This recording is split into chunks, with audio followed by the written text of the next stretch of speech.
I'm Dr. Neeraja, fertility specialist, Dr. Neeraja's Fertility and Gynec Center, KPHP, 6th phase. So post partum period అంటే delivery అయిన తర్వాత first మనకు 3 months ఏదైతే ఉంటుందో అది పోస్ట్ పార్టమ్ పీరియడ్ అంటారు. సో చాలా మందికి మిత్స్ ఫ్యాక్ట్స్ ఉన్నాయండి, చాలా కన్ఫ్యూజన్స్ ఉన్నాయి. మనం కొన్ని క్లారిఫై చేసుకుందాం.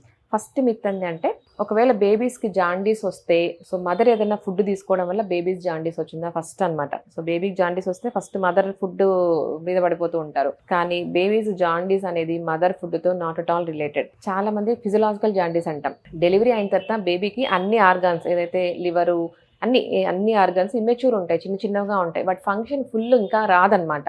సో దానివల్ల ఏమవుతుందంటే ఈ ఇమ్మెచ్యూరిటీ, ఆ లివర్ ఇంకా అంత ఫంక్షనింగ్ ఉండదు కాబట్టి వాళ్ళకి దానివల్ల జాండీస్తో ప్రజెంట్ అవుతారు. ఇది ఫిజియలాజికల్ అండి, ఇది వెరీ వెరీ వెరీ కామన్ అనమాట. ఆల్మోస్ట్ 10 బేబీస్లో 9 బేబీస్కి మనం జాండీస్ చూస్తూ ఉంటాం. It's very common. అంతేగాని మదర్ ఈ ఫుడ్ తినడం వల్ల బేబీస్ జాండీస్ రావడం అలా ఏమీ ఉండదు. సో జాండీస్ వచ్చినంత మాత్రాన మదర్ ఫుడ్ రెస్ట్రిక్ట్ చేయకూడదు. సో దీనికి బెస్ట్ మెడిసిన్ అంటే మదర్స్ మిల్క్. సో మదర్ బాగా తినాలి, హెల్దీ ఫుడ్ తినాలి. మదర్స్ మిల్క్ ఇవ్వడం వల్ల చాలా జాండీస్ కంట్రోల్ చేసుకోవచ్చు. ఇంకొక నెక్స్ట్ మిత్ ఏంటంటే ఈటింగ్ ఎక్కువ బ్రెడ్, ఎక్కువ మిల్క్ తీసుకోవడం వల్ల మిల్క్ బాగా ప్రొడ్యూస్ అవుతుంది అనుకుంటూ ఉంటారు. సో మదర్స్కి మనము balanced diet, less carbs, high protein ఇవ్వమంటాం అనమాట. సో దాంట్లో మిల్క్ ఇంక్లూడ్ చేసుకోవచ్చు. అండ్ గెలక్టోగాక్స్ మిల్క్ ప్రొడక్షన్ పెంచేటివి ఇంకా చాలా రకరకాలు ఉన్నాయి. ప్రోటీన్ రిచ్ ఫుడ్ ఇవ్వాలి మెయిన్, లైక్ టోఫు ఇవ్వడము, పన్నీర్ ఇవ్వడము, చీజ్ ఇవ్వడము, హెల్దీ ఫ్యాట్స్, గీ ఇవ్వాలి. అండ్ ఎగ్స్ చాలా ఇంపార్టెంట్. ఎక్కువ వాటర్ ఇవ్వాలి, curd. So high protein diet ఇవ్వాలి. వీటితో పాటు green leafy vegetables, healthy food ఇవ్వాలన్నమాట. సో బ్రెడ్ అనేది it's not a good source అండి. So high protein diet, balanced diet ఇవ్వాలి. సో దాంతో మిల్క్ ప్రొడక్షన్ ఆటోమేటిక్గా పెరుగుతుంది. ఇంకొక నెక్స్ట్ క్వశ్చన్, ఫ్రూట్స్, వెజిటబుల్స్ ఇవ్వరు పోస్ట్ పార్టమ్ పీరియడ్లో, చాలా పత్యం పెట్టేస్తారనమాట. సో వీళ్ళకు ఏమవుతుందంటే డెలివరీ తర్వాత కాన్స్టిపేషన్ ఉంటుంది, ఐరన్ కాల్షియం సప్లిమెంట్స్ వల్ల కాన్స్టిపేషన్ ఉంటుంది. సో వీళ్ళకు బ్యాలెన్స్డ్ డైట్తో పాటు ఫ్రూట్స్ ఇవ్వాలి, వెజిటబుల్స్ ఇవ్వాలి, హై ఫైబర్ డైట్, వాటర్ ప్లెంటీగా ఇవ్వాలి.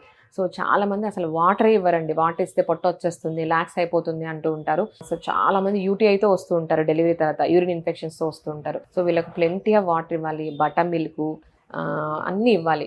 ఫ్రూట్స్, వెజిటబుల్స్ ఏది రెస్ట్రిక్షన్ లేదు. సో అన్నీ తినచ్చు అనమాట డెలివరీ తర్వాత. ఇంకొక మిత్ ఏంటంటే బేబీ నీడ్స్ ఎక్స్ట్రా వాటర్. ఇప్పుడు సమ్మర్లో డెలివరీ అయింది, బేబీ నీడ్స్ ఎక్స్ట్రా వాటర్, కొంచెం వాటర్ పోస్తూ ఉంటారు బేబీస్కి. ఇది కూడా అవసరం లేదు. ఎందుకంటే మనకు బ్రెస్ట్ మిల్క్ తీసుకుంటే బ్రెస్ట్లో మెయిన్ కంటెంట్ వాటరే ఉంటుందన్నమాట. కొంచెం ప్రోటీన్, కొంచెం ఫ్యాట్స్, ఎక్కువ వాటరే ఉంటుంది. So just exclusive breast feeding, every 2 hours demand and feed. Baby ఏడ్చినప్పుడు అని పాలిస్తే చాలు. సో ఎక్స్ట్రా వాటర్ మనము ఎంటర్టైన్ చేయకూడదు, ఇవ్వాల్సిన అవసరం కూడా లేదు. ఇంకొక మిత్, దాల్, హోల్ గ్రెయిన్స్ అవన్నీ ఇవ్వరండి డెలివరీ అయిన తర్వాత. బేబీ మదర్ తింటే బేబీ గ్యాస్ వస్తుంది, కాలిక్ వస్తుంది, ఏడుస్తారు అంటారనమాట. సో అది కూడా చాలా తప్పు. నేను చెప్పినట్టు హై ప్రోటీన్ డైట్ ఇవ్వాలి, హోల్ గ్రెయిన్స్ ఇవ్వాలి, దాల్ ఇవ్వాలి. దీనివల్ల ప్రోటీన్ కంటెంట్ బాగుంటుంది, పాలు బాగొస్తాయి, కాన్స్టిపేషన్ తగ్గుతుంది. సో అన్ని విధాలుగా హెల్ప్ అవుతుంది కాబట్టి అది కూడా పోస్ట్ పార్టంలో ఇవ్వచ్చు. సో ఇంకొక కామన్ విత్, ఎక్కువ గీ పెడుతూ ఉంటారు. ఈటింగ్ మోర్ గీ వల్ల బేబీ హెల్దీగా పుడుతుంది, బోన్స్ స్ట్రెంథనింగ్ అని ఇస్తూ ఉంటారు. ఇది చాలా తప్పు.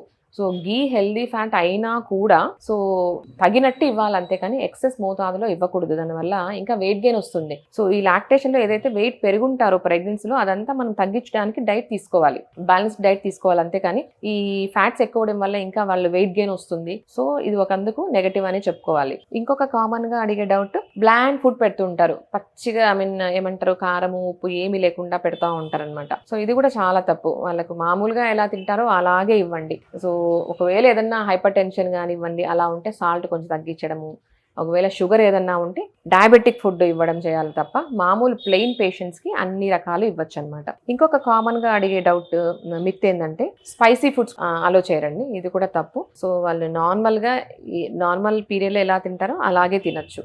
అన్నీ నార్మల్గానే ఇవ్వాలి, ఇంకా ఎక్కువ క్యాలరీస్ ఇవ్వాలి. వాటితో పాటు ఐరన్, కాల్షియం ఇవి కూడా చాలా ఇంపార్టెంట్. Thank you.